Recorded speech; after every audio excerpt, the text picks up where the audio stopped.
Bonjour à tous. Alors nous allons aborder le sujet de l'ADN. Donc l'ADN, c'est une molécule qui se trouve au cœur de toutes les cellules. Donc là, si nous partons d'un organisme hétérotrophe, on peut faire un zoom dans son corps et arriver au niveau d'une cellule. Donc ici, j'ai représenté une cellule eucaryote, donc qui possède un noyau. Les cellules prokaryotes possèdent également de l'ADN, sauf que l'ADN n'est pas contenu dans le noyau. Donc ici, si on travaille sur les cellules eucaryotes, dans le noyau de ces cellules, on retrouve des chromosomes. Voici donc une représentation d'un chromosome. Donc on peut retrouver des chromosomes. On peut également retrouver le matériel génétique sous une autre forme. Donc je vais expliquer tout ça. Donc ensuite, si on fait un zoom dans un chromosome, donc si on déroule ce qu'il y a dans un chromosome, on retrouve les filaments de l'ADN qui entourent des protéines que l'on appelle les histones. Ensuite, si on zoome dans un brin d'ADN, on retrouve donc ceci. À l'intérieur d'un brin d'ADN, on a des éléments que je vais détailler tout de suite.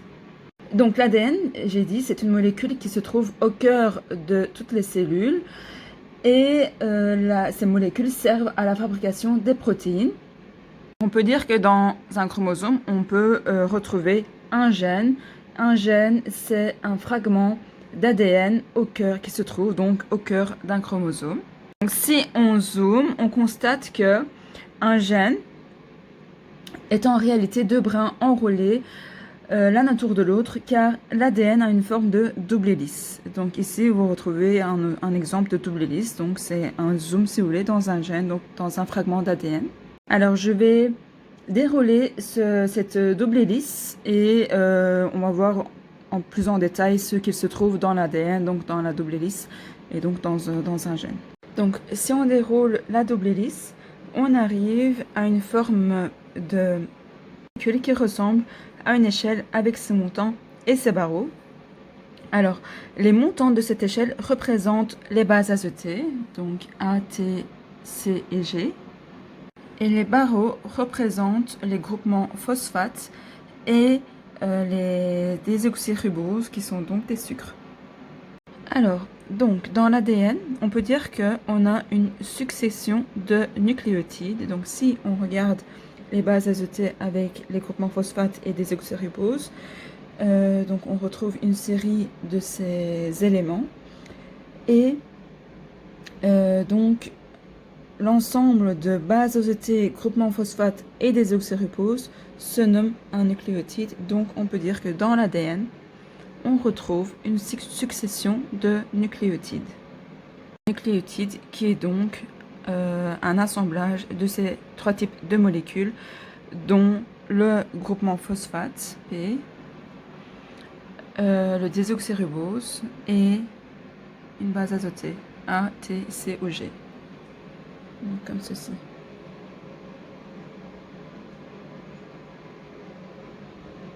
Il existe donc en réalité 4 nucléotides auxquels on donne le nom de leur base azotée, A, T, C ou G. Donc si le nucléotide contient la base azotée A, on va dire que c'est le nucléotide A et ainsi de suite.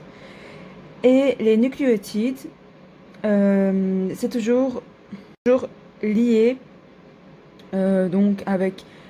Donc, par exemple, le nucléotide G est toujours lié avec le nucléotide C et le nucléotide T est toujours lié au nucléotide A. Donc, la base azotée G, la guanine, est toujours liée à la base azotée C, cytosine, et la base azotée T, thymine, est toujours liée à la base azotée A, adénine. Le message de l'ADN va dépendre de l'ordre de l'enchaînement des nucléotides le long de la molécule d'ADN.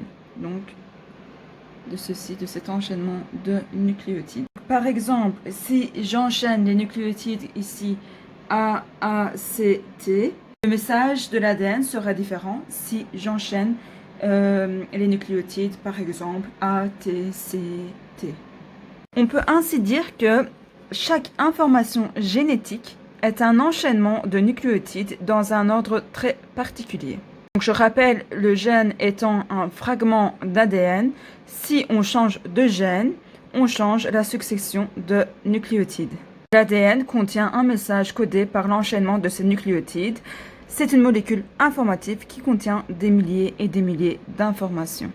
Donc ici, je peux dire que j'ai représenté un gène, parce qu'un gène, c'est un fragment d'ADN. Alors, ces gènes sont universels, donc les gènes sont les mêmes pour tous les vivants d'une même espèce. Donc les humains, par exemple, nous partageons par exemple tous les mêmes gènes. On peut donc dire qu'on partage le même génome, qui est l'ensemble des gènes d'une même espèce. Donc le génome, c'est l'ensemble des gènes d'une même espèce. Et donc on peut dire que nous, les humains, par exemple, partageons tous le même génome, donc les mêmes gènes. Même si les espèces partagent le même génome, ils sont quand même tous différents. Donc, par exemple, tous les êtres humains ne sont pas tous identiques. Nous avons des différences entre nous. Certains d'entre nous ont des yeux bleus, d'autres ont des yeux verts, certains ont des cheveux blonds, et ainsi de suite. Donc, même si tous les êtres vivants d'une même espèce portent les mêmes gènes, on ne peut pas dire qu'on est tous pareils. Nous avons quand même des différences entre nous. Cette différence s'explique par le fait que les êtres vivants ont des versions différentes des gènes qui sont les allèles.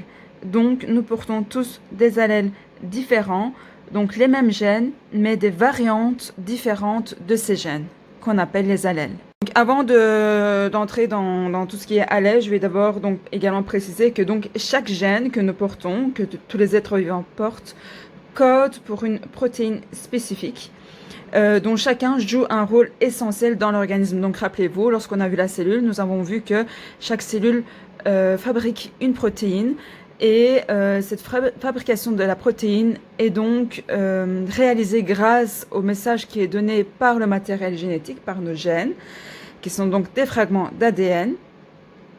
Et chaque protéine qui est fabriquée par la cellule grâce à ces gènes joue un rôle essentiel dans l'organisme. Ça peut être par exemple des exemples de protéines, ça peut être des anticorps qui nous protègent des infections, des hormones, les protéines des muscles, l'hémoglobine, etc. Donc chaque protéine a un rôle bien spécifique dans l'organisme. Je vais représenter donc maintenant des allèles, donc des variantes différentes des gènes. Donc voici ici un gène. Tout à l'heure, j'ai juste oublié de dire que les bases azotées sont liées entre elles avec des liaisons hydrogènes, avec des ponts hydrogènes.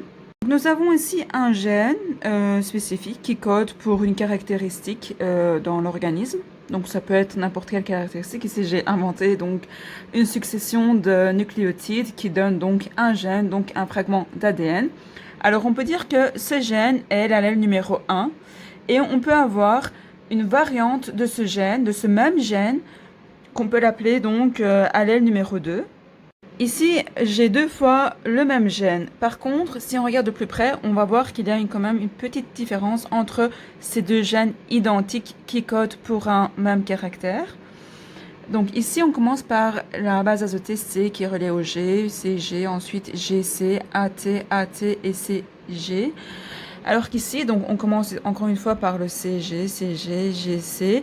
Ensuite, donc, ici, on avait AT, alors que là, nous avons les bases azotées TA. Puis après, la suite est encore identique. AT, AT, CG, CG.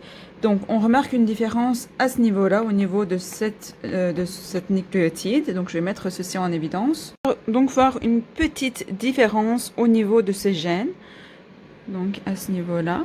Comme vous pouvez le voir, les organismes peuvent donc avoir des variantes différentes d'un même gène. Par exemple, pour un même gène, nous pouvons avoir la même succession de nucléotides, donc comme on le voit ici dans un même gène, mais suite à une mutation, un changement au niveau d'un nucléotide peut survenir. Donc, ainsi, si nous avons deux versions qu'on appelle donc deux allèles, l'allèle numéro 1 original peut donner par exemple, donc ce code peut donner par exemple, peut coder les yeux noirs d'un individu. Et la version numéro 2 qui est donc le résultat d'une mutation, peut donner naissance donc à un allèle numéro 2 qui va donc donner une autre version de ce caractère qui peut être par exemple des yeux verts. Donc cette différence au niveau du code génétique peut donner des caractères différents, même si les gènes sont identiques. Les allèles, donc les variantes, seront différentes et cela peut engendrer une différence au niveau du caractère de cette personne, de cet être vivant. Par exemple, si on estime qu'on est sur le même gène qui code par exemple pour les yeux, les deux individus portent ce gène, mais on a donc des versions différentes de ces deux individus qui portent les mêmes gènes. Et donc, ces deux versions différentes de ces mêmes gènes vont donner donc deux versions d'un même caractère pour ces deux individus. Donc j'ai dit qu'on peut avoir deux versions différentes d'un même gène, donc deux allèles différents.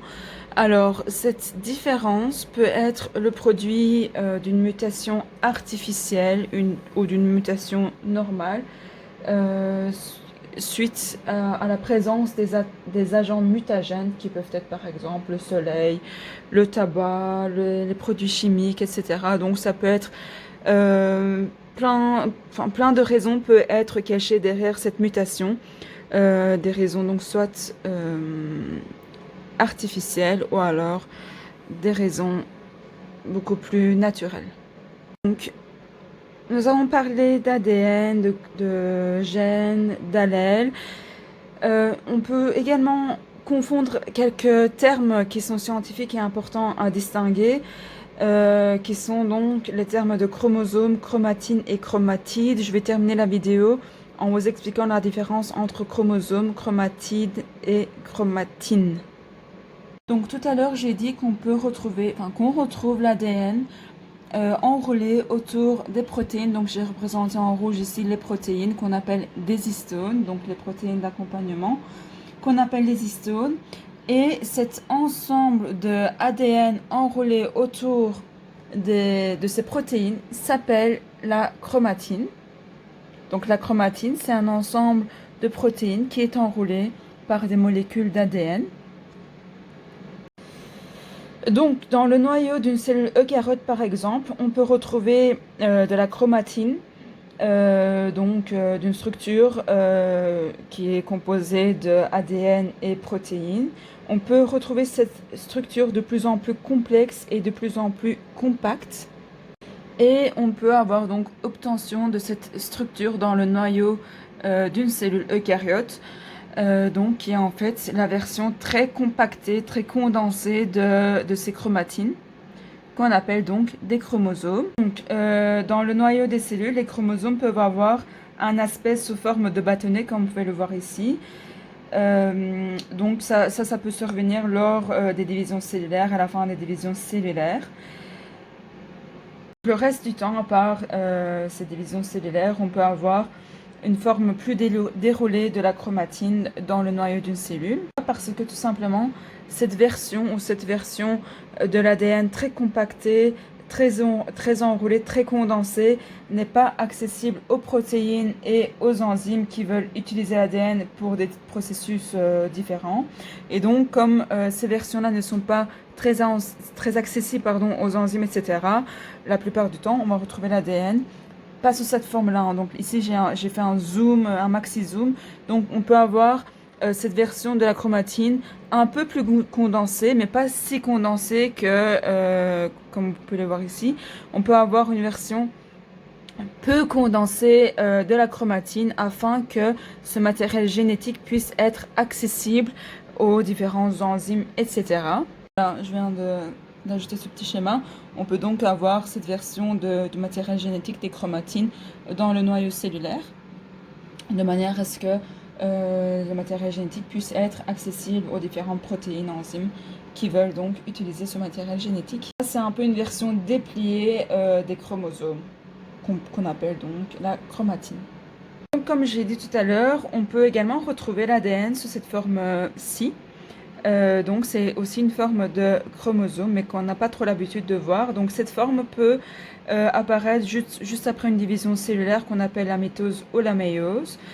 Et entre-temps, on peut avoir une copie de cet ADN qui se fait, qu'on appelle la réplication. Et suite à cette copie, on peut retrouver les chromosomes sous cette forme-ci, qui est un peu plus familière à nous, où chaque brin sera donc appelé chromatide. Donc, si après une copie des chromosomes, qu'on appelle la réplication, on peut retrouver les chromosomes sous cette forme aussi qu'on a plus l'habitude de voir, et chaque brin d'ADN, donc ici j'ai deux brins, j'ai le brin en bleu et l'autre en vert. Chaque brin, donc par exemple le brin bleu, va s'appeler la chromatide, donc qui ressemble fort au mot chromosome et chromatine. Donc voilà la distinction entre ces trois mots. Le chromosome, c'est la forme plus condensée du matériel génétique avec les protéines, donc qu'on appelle la chromatine. Donc la forme plus compactée, plus condensée des chromatines s'appelle les chromosomes.